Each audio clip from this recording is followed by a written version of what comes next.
I wanted to show you guys how to make this recipe because some of you might just want to make a pastelón for yourselves, or you might be in the same situation as we are at home where my husband and I absolutely love it, but our kids, they don't really enjoy it as much, and you just want a recipe that is smaller. So for our pastelón today, we are going to be using these maduro sides. This is the 11 ounce of the fried sweet plantains.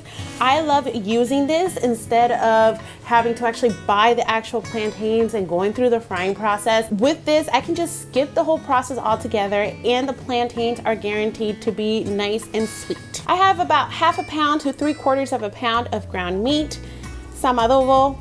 In this case, I'll be using recadito, 1 egg.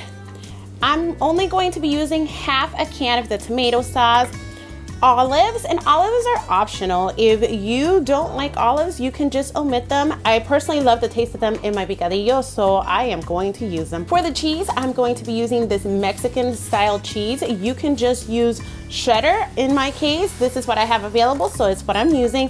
And last but not least, I am making this in a small loaf pan or loaf dish. So as long as you have something about this size, you are good to go. We're first going to begin by cooking our picadillo. We're going to take our ground meat. We're going to place it on our skillet, whatever skillet you're using. I personally just love using my cast iron skillet because it's just awesome. I'm going to use adobo to season my meat. This is all seasoned to taste, so it is up to you how much you want to add to it. I'm simply going to start with 1 teaspoon, put my adobo there. I feel like that's plenty for this particular portion. Later on, after it cooks, you can go ahead and give it a try and adjust to whatever your liking is. I'm gonna add 1 tablespoon of the recadito. I personally love fresh sofrito, but since I'm out, that's what I'm gonna use. I'm also going to add some fresh garlic because I love garlic on everything I do. I always like to add a couple of cloves to my meat. Once that the ground beef has been browned, depending on the type of meat, you might have some fat, you might not.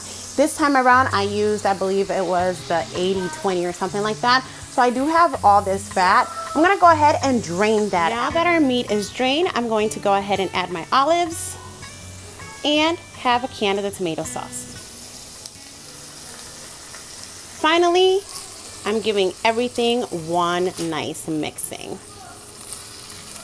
Now that everything is well mixed, I'm simply going to cover it with a lid and let it simmer on low for about 5 to 10 minutes. While our meat is simmering, I am going to be taking our maduros out of the box and I'm going to be slicing them in half.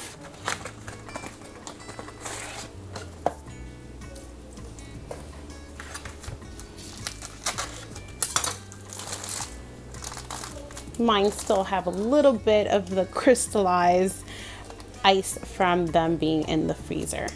I find it so much easier to cut them while they're still a little bit firm from the freezer. So I'm going to simply pull them apart carefully. I'm going to go ahead and slice these guys in half. You're going to notice that they are thick, which is why I like slicing them in half. Some of them are thicker than others, so if you come across one like this, sometimes you can cut these into 3 slices instead of just 2.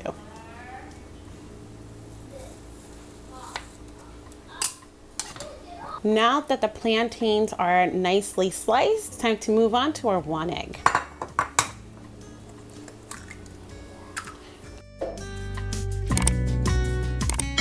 Now that all of our ingredients are ready, our meat is cooked, you can always give this a try to see if it's to your liking. If not, now is the best time to adjust. I'm going to go ahead and spray the bottom of my bread loaf pan just a little bit.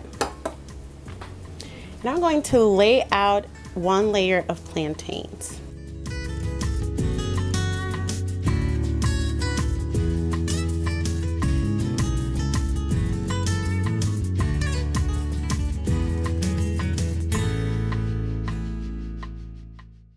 Now it's time to add the remaining layers of our Puerto Rican lasagna.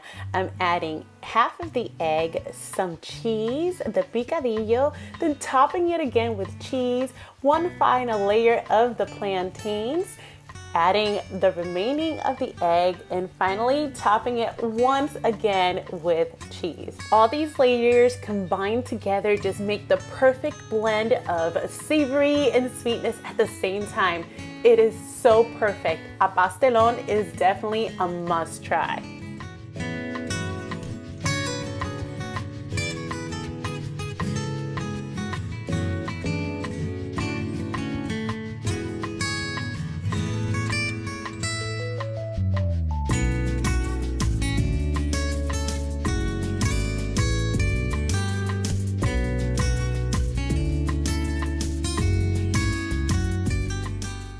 Now that it's completely assembled, we're simply going to cover it with a lid or aluminum foil and bake it in the oven at 350 degrees for 30 minutes. Once done, uncover it and bake it for an additional 10 minutes.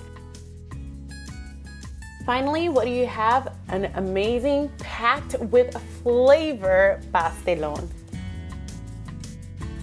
A pastelón can be enjoyed with a delicious arroz con gandules or Puerto Rican rice and beans and a slice of avocado or some sort of a fresh vegetable. Make sure to check out my recipes for making Puerto Rican rice and beans or arroz con gandules. Now it's your turn to give this Puerto Rican classic a try. Buen provecho!